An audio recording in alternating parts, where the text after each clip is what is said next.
Soft wind, open land, sunrise stretching across miles of untouched pasture.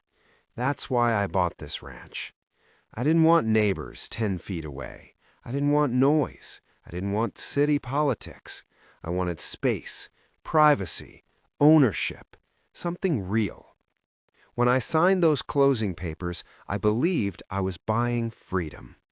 For months, that's exactly what it felt like. Mornings started with coffee on the porch while cattle grazed quietly in the distance. No traffic, no sirens, just wind brushing through tall grass. I fixed sections of fencing, reinforced the barn doors, even planted a line of cedar trees along the west boundary. It felt like building something permanent, something secure. Then, one Tuesday afternoon, everything shifted. I noticed movement near the south fence line. At first, I assumed it was a stray calf or maybe a deer, but as I got closer, I realized it was a person, a man in jogging clothes, headphones in, casually walking across my pasture. Not along the road, not outside the boundary, inside. I approached calmly and said, "Hey, can I help you?" He looked confused, not guilty, not nervous, just confused. "Oh, we're allowed to walk through here," he said casually. "The HOA approved it. It's a community access trail." I laughed at first. I genuinely thought he was joking. But he wasn't. I told him this was private property. He shrugged and kept walking, like I was the one mistaken. That moment planted a seed of unease. That night, I pulled out my property deed. I reviewed every page. No easements, no public access agreements, no shared pathways. I own every inch of that southern pasture. The next morning, I walked the entire fence line. That's when I saw it. One section of fence had been removed. Not broken, not damaged by weather, removed cleanly. Posts lifted out, wire rolled aside, and across the grass was a faint but visible line where foot traffic had already started wearing a path. My stomach dropped. This wasn't random trespassing. This was organized. When I checked the HOA website, buried inside last month's newsletter was a small paragraph. Board has approved a pedestrian access path to improve neighborhood connectivity. No map attached, no clarification, no owner consent mentioned. Improve connectivity? Through my ranch? I felt anger rising, but also disbelief. Surely this was a misunderstanding. Surely they didn't actually think they could authorize public access across private land. 2 days later, it escalated. I woke up to the sound of gravel being dumped. I drove down to the south boundary and saw a landscaping truck spreading gravel along the forming trail. Workers were shaping it into a defined walkway. On my property. I demanded to know who authorized this. One of the workers handed me a printed HOA work order. My name wasn't on it. My consent wasn't on it. But my land was clearly on it.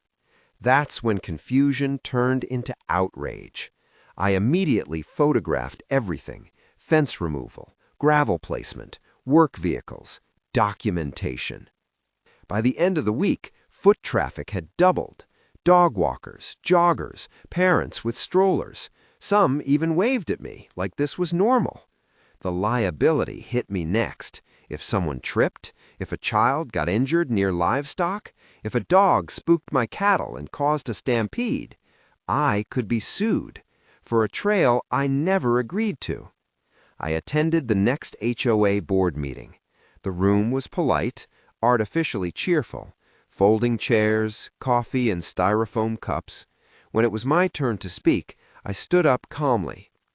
"I'd like to know under what legal authority you removed fencing and constructed a public access trail across my private ranch." Silence. The HOA president, perfectly pressed suit, leaned forward and said, "It benefits the community." I replied, "So would a swimming pool. That doesn't mean you can build one in my backyard." Murmurs filled the room. Another board member claimed there had been a verbal understanding. I asked for documentation. There was none.